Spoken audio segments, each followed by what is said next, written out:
মানে আমি নিজেরই বিশ্বাস করাইতে পারতেছিলাম যে সেখানে পালায় গেছে কিভাবে, এটা কিভাবে সম্ভব। আর আর্মি এসে আমাদের কাছে আর্য করে যে আমি বলছি যে আজকে কারো বাধা আমরা মানবো, আপনারা সরে যান সবাই, আর এদেরকে সরতে বলে নাহলে কিন্তু থানা সহ আগুন ধরায় দিবে।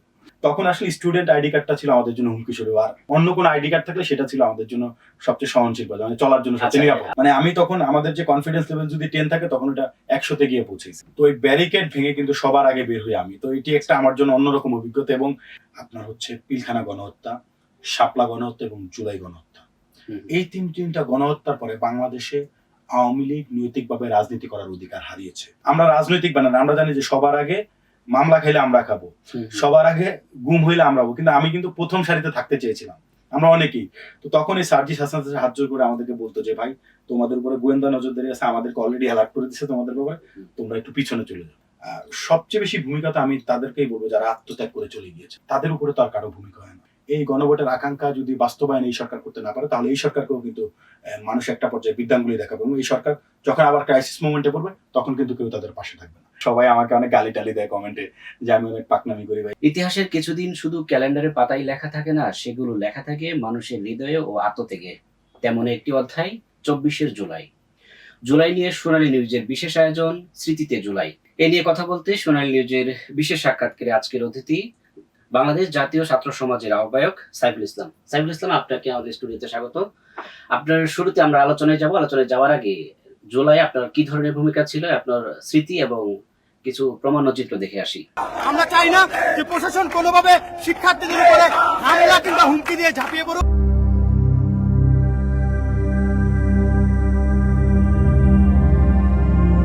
দর্শক দেখছিলেন সাইফুল ইসলামের প্রমাণচিত্র। এবার আসছি আলোচনায়। সাইফুল ইসলাম, আপনাকে আমাদের স্টুডিও স্বাগত। আপনাকেও ধন্যবাদ, একই সাথে সোনালী নিউজের সাথে সংশ্লিষ্ট সকলকে আন্তরিক ধন্যবাদ এবং কৃতজ্ঞতা। জি, আমরা শুরুতে যাচ্ছি যে এই যে জুলাইয়ের আন্দোলনটা যদিও আগে থেকে শুরু হয়েছিল, আপনি কিভাবে এই আন্দোলনে সম্পৃক্ত হলেন এবং কখন মনে হলো যে এই আন্দোলনে আপনাকে যাওয়া উচিত?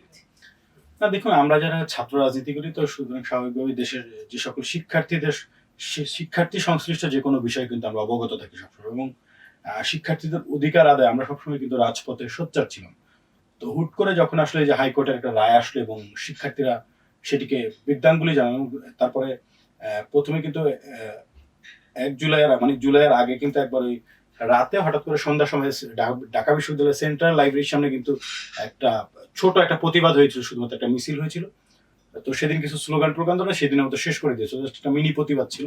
তো তারপরের দিন কিন্তু আনুষ্ঠানিকভাবে একটা এই যে প্রতিবাদ জানিয়ে একটা মিছিলের আয়োজন করা হয়েছিল ঢাকা বিশ্ববিদ্যালয় থেকে। তো ওই পরের দিনের যে মিছিল, সেই মিছিল থেকে আসলে অংশগ্রহণ করে একেবারে শুরু, এই যে বৈষম্য বিরোধী ছাত্র আন্দোলন অর্থাৎ যে কোটা বিরোধী যে লড়াই, সেই লড়াইয়ের একেবারে শুরুর দিন থেকেই কিন্তু আমি আন্দোলনের সাথে জড়িয়ে পড়ি এবং একেবারে শেষ দিন পর্যন্ত কিন্তু এই আন্দোলনের সাথে আমি ওতপ্রোতভাবে জড়িত ছিলাম। আচ্ছা, আপনি যখন আন্দোলনে জড়িয়ে পড়লেন তখন আপনার তো একটা নিজস্ব দল আছে, দল থেকে কি এরকম নির্দেশনা দিয়েছিল নাকি আপনি নিজে থেকেই ছাত্রদের অধিকারে আপনি চলে এসেছেন? না, আসলে দল থেকে তো স্বাভাবিকভাবে এ ধরনের কোনো ইনস্ট্রাকশন ইনিশিয়ালি থাকে না প্রাথমিক স্টেজে। তো যেটা হয় যে কোনো শিক্ষার্থীদের যে কোনো অধিকার আদায়ের লড়াই আমরা কিন্তু সবসময় রাজপথে থাকি। আমি এর আগে নিরাপদ সড়ক আন্দোলন ছিল, শিক্ষার্থীদের হাফ বাড়ার একটা আন্দোলন ছিল, তারপরে এর আগে একবার কোটা প্রথার বিরুদ্ধে কিন্তু এর আগে একবার লড়াই হয়েছিল, তো তখনও ছিলাম। তো আসলে প্রাথমিকভাবে রাজনৈতিক দল কিংবা আমার যে নেতা, তার পক্ষ থেকে কোনো ধরনের ইনস্ট্রাকশন ছিল না। তবে আন্দোলনের একটা পর্যায়ে এসে আমি আমার নেতার সাথে কথা বলি, তখন তিনি আমাকে যেটা জানান যে আসলে রাজনৈতিক দল হিসেবে আমরা যখন একমত হব, এই একমত হওয়ার আহ্বানটা প্রথমে শিক্ষার্থীদের পক্ষ থেকে আসতে হবে, অর্থাৎ যারা লিডিং এ রয়েছে কিংবা যারা নেতৃত্ব দিচ্ছে এই বৈষম্য বিরোধী ছাত্র আন্দোলন, তারা যখন রাজনৈতিক দলগুলোকে আহ্বান জানাবে যে আপনারা আসেন আমাদের সাথে সামিল হন, তো তখন আসলে গিয়ে আমরা সামিল হতে পারি। এর আগে যদি আমরা সামিল হতে যাই তাহলে আন্দোলনটাকে রাজনৈতিক আন্দোলন বলা হবে কিংবা বলা হবে যে আমরা কলকাঠি নাড়ছি। তো সেই জায়গা থেকে আসলে একটা পর্যায় পর্যন্ত আমি অ্যাজ অ্যান ইন্ডিভিজুয়ালি কিংবা আমার দলের অনেকেই হয়তো নামে বেনামে ছিল। তো এরপরে আমার নেতা যখন রিমান্ডে চলে যায়, তখন তো আন্দোলনটা গণ আন্দোলনের রূপ নেয়। তো তখন তো আসলে সত্যি কথা বলতে সকল রাজনৈতিক দলের অংশগ্রহণ ছিল। এরপরে 3 তারিখে যখন 1 দফার ঘোষণা দিল, তখন আনুষ্ঠানিকভাবে রাজনৈতিক দলগুলো চলে আসে এবং সবাই প্রকাশ্যে চলে আসে। তো তখন থেকে আসলে সবার সাথে এইভাবেই আসলে লড়াইয়ে যুক্ত হওয়া। আচ্ছা, আপনি যে আন্দোলনে সম্পৃক্ত হলেন, পুরো আন্দোলন সম্পৃক্ত হওয়ার পর এমন কোন দিন আছে যে দিনটি আপনার কাছে স্মরণীয় হয়ে আছে বা দিনটি আপনাকে বারবার মনে করিয়ে দেয়? বেশ কয়েকটি দিন রয়েছে, বিশেষ করে 11 জুলাই যখন আমরা আসলে ডাভিড সেন্ট্রাল লাইব্রেরি থেকে মিছিল নিয়ে তারপর হচ্ছে শাহবাগের দিকে আসি, তখন শাহবাগে কিন্তু পুলিশ আমাদেরকে ব্যারিকেড দিয়ে আটকে দেয়। তো ওই ব্যারিকেড ভেঙে কিন্তু সবার আগে বের হই আমি। তো এটি একটা আমার জন্য অন্যরকম অভিজ্ঞতা, এবং এই যে পুলিশের যে ব্যারিকেড ভেঙে সবার আগে বের হয়ে যাওয়ার যে তৃপ্তিটা, এটা মনে হয়েছিল আমি যে পরাধীনতার শৃঙ্খল থেকে হয়তো নিজেকে মুক্ত করতে পেরেছি। মানে আমি তখন, আমাদের যে কনফিডেন্স লেভেল যদি 10 থাকে, তখন এটা 100-তে গিয়ে পৌঁছেছে। এই এরকম কনফিডেন্সটা আসার কারণ কি ছিল? তখন কিন্তু এমন একটা মুহূর্ত ছিল যে আন্দোলনে সাধারণ পোলাপানকে মানে বেশি দেখলে কিন্তু গুলি করে দিত। তখন না, এটা না, নিয়ে ছিল কিনা? না, না, ওইটা এটা ছিল কিনা? এটা তো অবশ্যই ছিল। বিশেষ করে আসলে শাহবাগে তো তেমন গোলাগুলি হয়নি কিংবা শিক্ষার্থীদের উপর তেমন আঘাত হয়নি, কিন্তু ঢাকার বাইরে বেশ কিছু ক্যাম্পাসে কিন্তু ছাত্রলীগ, যুবলীগ এবং আইন শৃঙ্খলা বাহিনী কিন্তু শিক্ষার্থীদের উপরে নির্মম অত্যাচার করে এবং গুলি করা হয়। তো তখন সেটির একটা রিয়াকশন আমাদের মধ্যে ছিল, এবং যখন এই ঢাকা থেকে সারা বাংলাদেশে আন্দোলনটি ছড়িয়ে পড়ে, তখন স্বাভাবিকভাবেই আইন শৃঙ্খলা বাহিনী যখন দেখছে দিন দিন তাদের নিয়ন্ত্রণের বাইরে চলে যাচ্ছে, তখন তারা আসলে মারমুখী আচরণ শুরু করে, এবং যত তারা মারমুখী হয় তত আমাদের সংখ্যা কিন্তু দিন দিন বেড়ে চলছিল। এবং একটা পর্যায়ে গিয়ে এই যে তাদের এই মারমুখী অবস্থানের কারণে এবং অসংখ্য সাধারণ শিক্ষার্থীদেরকে নির্বিচারে গুলি করার কারণে বেশ কয়েকজন যখন শহীদ হয়ে যান, তখন কিন্তু সেটি আসলে ছাত্র আন্দোলন থেকে গণ আন্দোলনের রূপ, এবং গণ আন্দোলনের রূপ নিয়ে এক প্রকার এই যে মানুষের দীর্ঘদিনের পুঞ্জীবিত যে ক্ষোভ, এই ক্ষোভের বহিঃপ্রকাশ ঘটিয়ে কিন্তু দিন শেষে 5 আগস্ট ঘটে এবং স্বৈরাচার শেখ হাসিনা বাংলাদেশ থেকে বিতাড়িত হন। আচ্ছা, ওই যে আমরা যদি 19 তারিখের দিকে যাই, 19 তারিখে যখন সমন্বয়কদেরকে আটক রেখে যখন সংবাদ সম্মেলন করা হলো যে আমরা আন্দোলন স্থগিত রাখছি, তখন তো আপনারা বাইরে ছিলেন।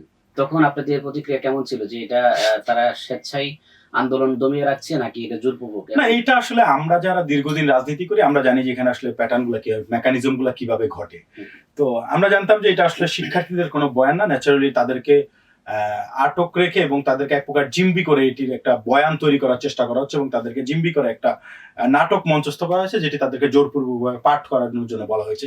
স্ক্রিপ্টেড ঘটনা এটা আমরা, এবং এটি যে স্ক্রিপ্টেড এবং ফেব্রিকেটেড এটা আমরা বুঝতে পেরেছিলাম, যার জন্য আমরা কিন্তু সেই তারা যখন এই ঘোষণাটি দেয়, তারপরে কিন্তু এই যে আব্দুল হান্নান মাসুদ, তারপরে মাহিন সরকার সহ বেশ কয়েকজন কিন্তু পাল্টা বিবৃতি দেয় যে এটি আসলে তাদের অবস্থান না।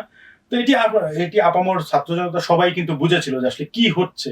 তো জোরপূর্বক কিছু একটা হচ্ছে, জগদ্দল পাথরের মতো চেপে বসা একটা স্বৈরাচার, সে চাইলে তো সবকিছুই করতে পারে। তা আমরা সবাই এটা জানতাম, এবং যার ফলে তারা এই ঘোষণা দিল, সেই ঘোষণাকে কিন্তু আমরা ভ্রুক্ষেপ করি না, এবং আমরা কিন্তু তাদেরকে বিদ্যাঙ্গুলি দেখে বরং আমরা রাজপথ আরো দ্বিগুণ শক্তি নিয়ে কিন্তু নেমেছিলাম।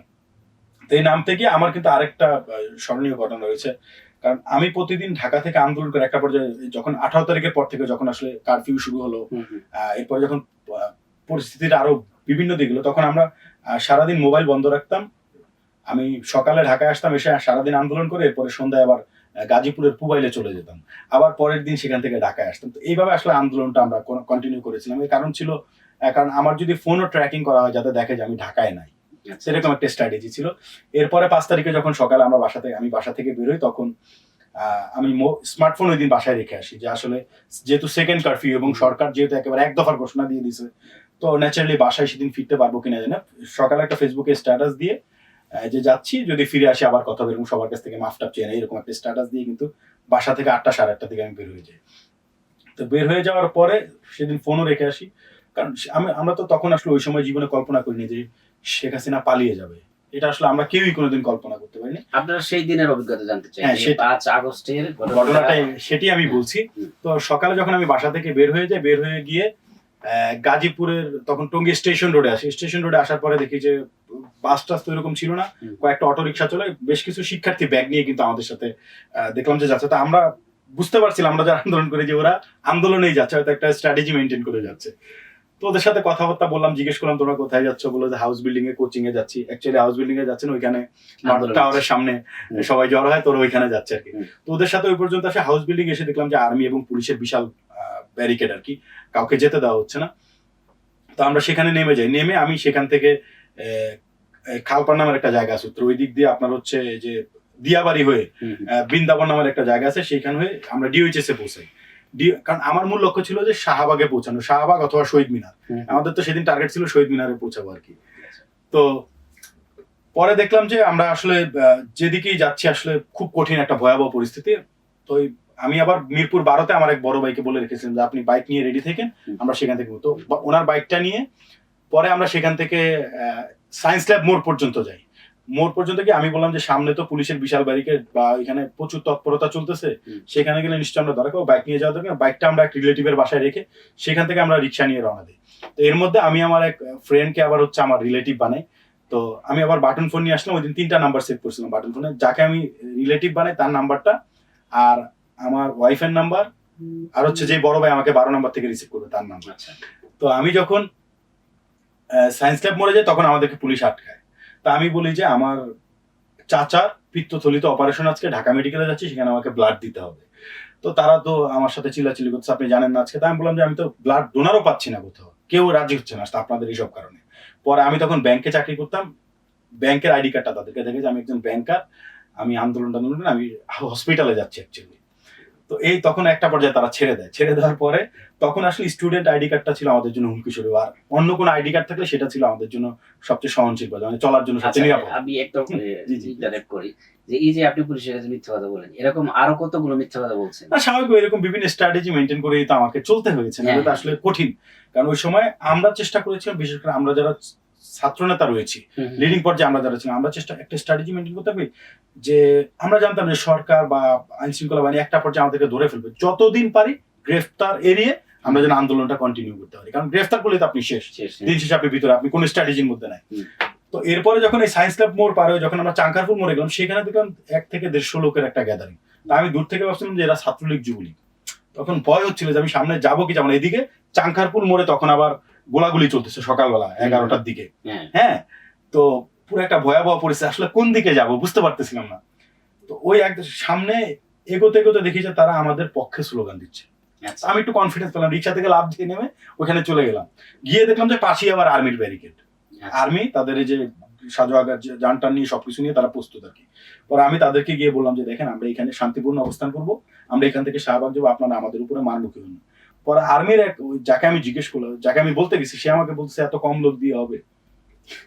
তখন আমি ভাবলাম যে ওনারা আমাদেরকে সাপোর্ট দিয়ে, ওনারা আমাদের পক্ষে আছে ওই সময় 5 তারিখে সকালে। তা আমি বললাম আপনি জাস্ট আমাকে হাফ অ্যান আওয়ার টাইম দেন, দেখবেন যে এখানে কয়েকশো লোক হয়ে যাবে, মানে 500 থেকে 1000 লোক হবে। ঠিক ওইখানে আমরা প্রায় ঘন্টাখানিক অপেক্ষা করলাম। এরপরে আরো অনেক লোক চলে আসলো, বাসা থেকে লোকজন নেমে আসতেছে, কেউ পানি নিয়ে আসতেছে, কেউ বিস্কুট খাওয়াচ্ছে, মানে একটা অন্যরকম পরিস্থিতি। যখন দেখলাম 500-700 লোক হয়েছে, এই লোকজন নিয়ে আমরা সেখান থেকে শাহবাগের দিকে রওনা দিই। শাহবাগের দিকে রওনা দিতে গিয়ে বিসি চত্বর হয়ে যখন আমরা টিএসসি তে পৌঁছাই, দেখলাম যে টিএসসি তে আরো প্রায় 500-600 লোক আছে। এই সবাইকে একসাথে করে আমরা শিক্ষকদেরকে সহকারে একসাথে শাহবাগের দিকে রওনা দিই। পরে শাহবাগের দিকে যখন যাই, শাহবাগ থানার আগে পুলিশ হাঁটু গেড়ে আমাদের কাছে মাপ চায়। মানে আমি আবার সামনে চলে আসছিলাম মিছিলের সামনে, এসে যেহেতু আইন শৃঙ্খলা বাহিনী আছে, ব্যারিকেড আছে, তো পুলিশ হাঁটু গেড়ে আমাদের কাছে মাপ চায়। এবং আর্মি আসছিল কি, পুলিশ হাঁটু গেড়ে মাপ চায়, পাশে চলে যায়। মানে তারা তো জানে যে এখন সবাই মারমুখী অবস্থানে আছে। আর আর্মি এসে আমাদের কাছে আর্য করে যে আমি বলছি যে আজকে কারো বাধা আমরা মানবো, আপনারা সরে যান সবাই। আর এদেরকে সরতে বলে, নাহলে কিন্তু থানা সহ আগুন ধরায় দিবে। একটা পর্যায়ে পুলিশকে হচ্ছে আর্মি প্রোটেকশন দিয়ে ওদেরকে সেভ করে আমরা শাহবাগের দিকে পৌঁছে। তো শাহবাগে তখন লোক ছিল 200-300 লোক ছিল।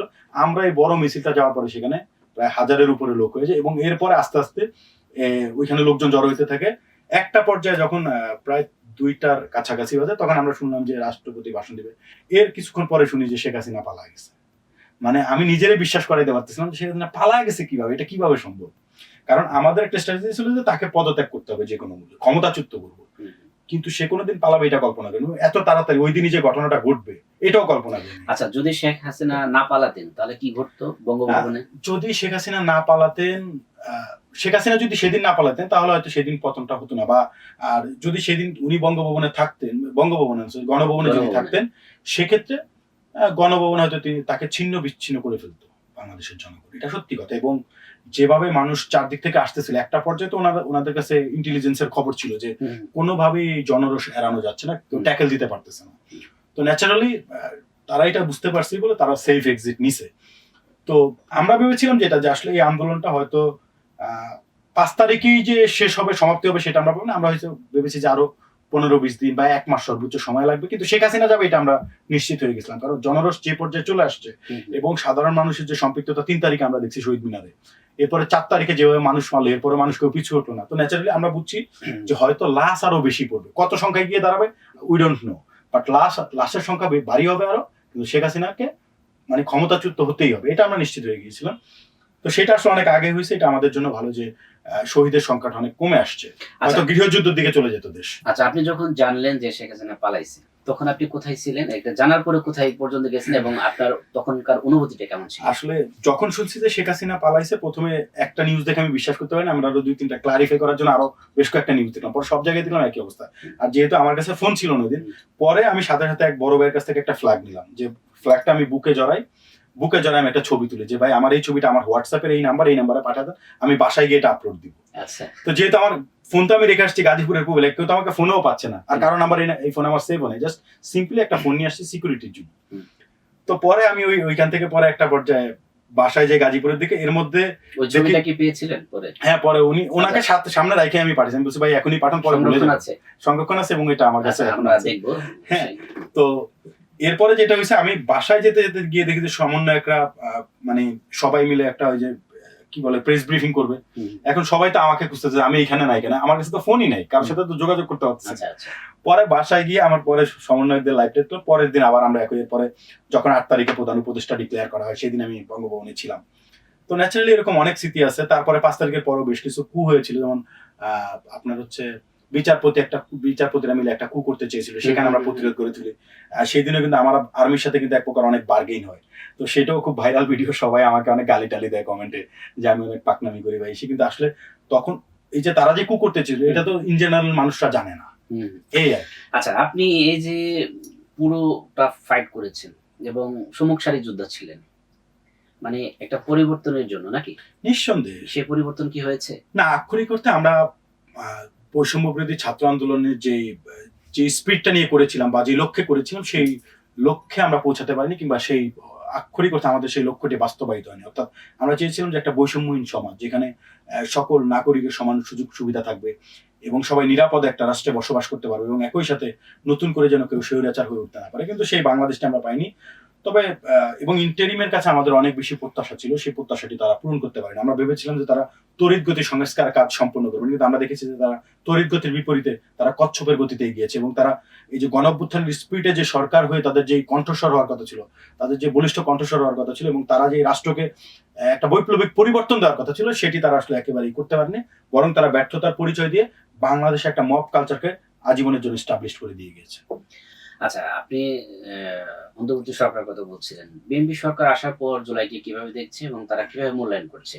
আপনারা যারা জুলাই যোদ্ধা আছেন, না, নিঃসন্দেহে যারা বিএনপি সরকারের যে প্রধান তারেক রহমান, তার জেস্চার পোস্টার এবং তার যে বডি ল্যাঙ্গুয়েজ এবং দেশ পরিচালনার জন্য তার যে পজিটিভ দৃষ্টিভঙ্গি, এটি আমাদেরকে অভিভূত করে, এবং আমরা বিশ্বাস করি যে তার মাধ্যমে বাংলাদেশের স্থিতিশীল পরিবেশ আসবে, এবং একই সাথে বাংলাদেশ বহির্বিশ্বের কাছে মাথা তুলে দাঁড়াতে পারবে। কিন্তু একই সাথে তারেক রহমানের পজিটিভ দৃষ্টিভঙ্গি শুধু এককভাবে বাংলাদেশকে এগিয়ে নিয়ে যেতে পারে না, তার যে ফুল অর্গানটা রয়েছে, মন্ত্রী পরিষদ থেকে শুরু করে যারা আমলা রয়েছেন, যারা আইন শৃঙ্খলা বাহিনী রয়েছেন, তাদের সকলকে কিন্তু এক এবং ঐক্যবদ্ধ হতে হবে, এবং একটি লক্ষ্যে যে সবার আগে বাংলাদেশ, এই লক্ষ্যটি সবার মধ্যেই রাখতে হবে।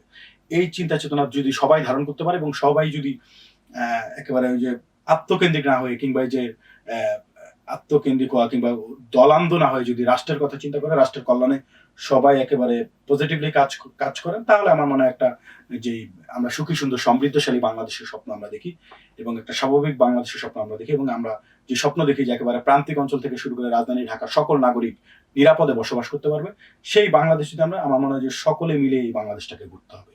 এবং আমার মনে হয় যে এই সরকার মাত্রই তো প্রায় 6 মাসের কাছাকাছি আসছে, তাদেরকে আরো কিছুদিন সময় দেওয়া উচিত, তাহলে দেখা যাবে। কিন্তু একই সাথে আমরা জুলাই যোদ্ধাদেরকে নিয়ে অনেক ধরনের বিরূপ মন্তব্য শুনি যে বিএনপির বিভিন্ন নেতাদের কাছ থেকে, তো এটি কখনোই উচিত। এবং একই সাথে জুলাই সনদ কিংবা গণভোট, এই গণভোটের আকাঙ্ক্ষা যদি বাস্তবায়ন এই সরকার করতে না পারে, তাহলে এই সরকারকেও কিন্তু মানুষ একটা পর্যায়ে বিদ্যাঙ্গুলি দেখাবে, এবং এই সরকার যখন আবার ক্রাইসিস মোমেন্টে পড়বে, তখন কিন্তু কেউ তাদের পাশে থাকবে না। এটি তাদেরকে মাথায় রেখেই রাষ্ট্র পরিচালনা করা উচিত। এবং জুলাই যোদ্ধা যারা রয়েছেন, জুলাই যারা লড়াই করেছেন, জুলাই আহত এবং শহীদ যারা রয়েছেন, সকলের প্রতি এই রাষ্ট্রের একটা মানে তাদের নিরাপত্তা, যারা বেঁচে আছেন তাদের নিরাপত্তা নিশ্চিত করা, এবং একই সাথে যারা শহীদ হয়েছেন তাদের পরিবারকে যথাযথ মূল্যায়ন করা, এবং তাদেরকেও নিরাপত্তা দেয় রাষ্ট্রের দায়িত্ব। এবং শুধুমাত্র তাদের না, আমি মনে করি সকল নাগরিকের নিরাপত্তা নিশ্চিত করার জন্য কিন্তু জুলাই গণঅভ্যুত্থান হয়েছে।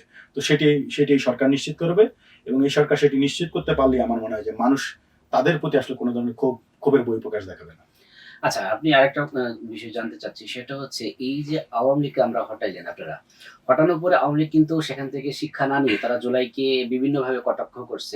আপনারা দেখা যাচ্ছেন মেহেরাপুর শাওন সহ বিভিন্ন আওয়ামী লীগের পেজগুলোতে দেখা গেলে বোঝা যায় যে তারা জুলাইকে কিভাবে কটাক্ষ করে। এ নিয়ে এবং আওয়ামী লীগ নিয়ে আপনি কি বলবেন? না, আওয়ামী লীগ তো আসলে তাদের ন্যূনতম অনুশোচনা নাই। তারা যে একটা ভুল করেছে, বিশেষ করে পতিত স্বৈরাচার সরকার তারা তিনটি গণহত্যা এই বাংলাদেশে চালিয়েছিল। আপনার হচ্ছে পিলখানা গণহত্যা, শাপলা গণহত্যা এবং জুলাই গণহত্যা।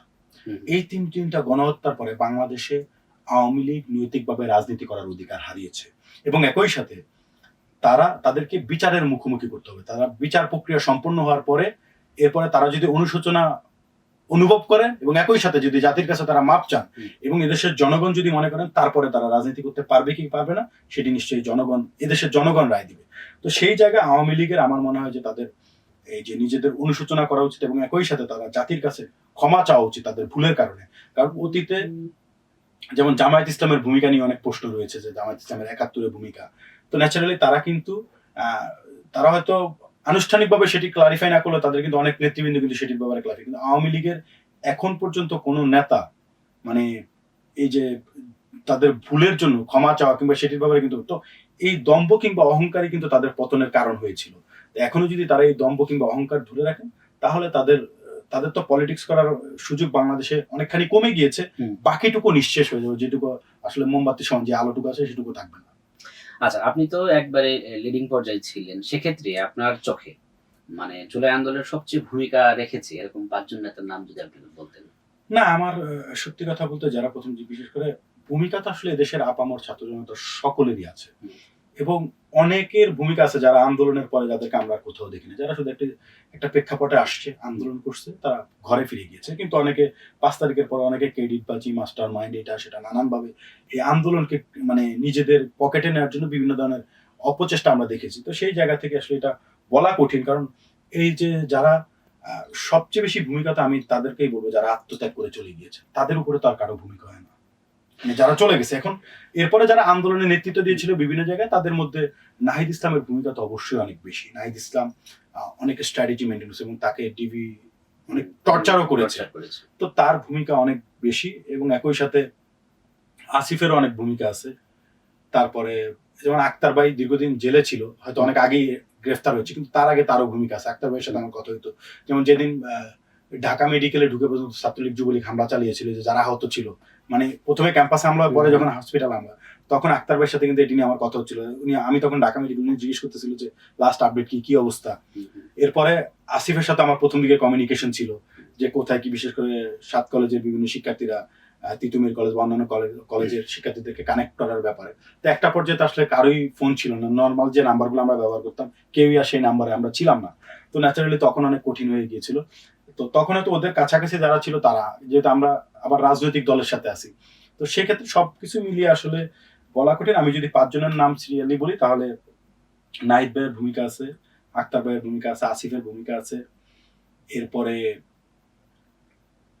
এরপরে আসলে সিরিয়ালটা বলা আমার জন্য কঠিন। মানে এই 3 জনকে আমি মেনশন করতে চাই। আর বাকি সার্জিস হাসনাতদের ভূমিকা আছে, কিন্তু একেবারে প্রথম দিন আমি মানে আমি তো একদম প্রথম দিন থেকেই ছিলাম, তো প্রথম দিন আমি সার্জিসকে দেখিনি। সার্জিস মোস্ট প্রবাবলি 6 জুন থেকে এই আন্দোলনের সাথে মানে ফ্রন্ট লাইনে আসছে বা তাকে আমি দেখছি। আর হাসনাতের সাথে তখন পরিচয় ওইভাবে ছিল না। তো একটা পর্যায়ে গিয়ে হাসনাতের সাথে আমার পরিচয়, তখন এমন হয়েছে যে আমরা যখন ঢাকা ইউনিভার্সিটি থেকে মিছিল নিয়ে শাহবাগের দিকে আসি, আমরা রাজনৈতিক বানান, আমরা জানি যে সবার আগে মামলা খাইলে আমরা খাবো, সবার আগে গুম হইলে আমরা হবো, কিন্তু আমি কিন্তু প্রথম সারিতে থাকতে চেয়েছিলাম, আমরা অনেকেই। তো তখন এই সার্জিস হাসনাতের হাত জোর করে আমাদেরকে বলতো যে ভাই তোমাদের উপরে গোয়েন্দা নজরদারি আছে, আমাদেরকে অলরেডি অ্যালার্ট করে দিচ্ছে তোমাদের ব্যাপারে, তোমরা একটু পিছনে চলে যাও। তো আমরা কিন্তু শতভাগ ঝুঁকি নিয়েও প্রথম সারিতে থাকতে চেয়েছি, কিন্তু আমরা ওই প্রেক্ষাপট বিবেচনা তখন গিয়ে হয়তো তৃতীয় সারিতে দাঁড়িয়েছি।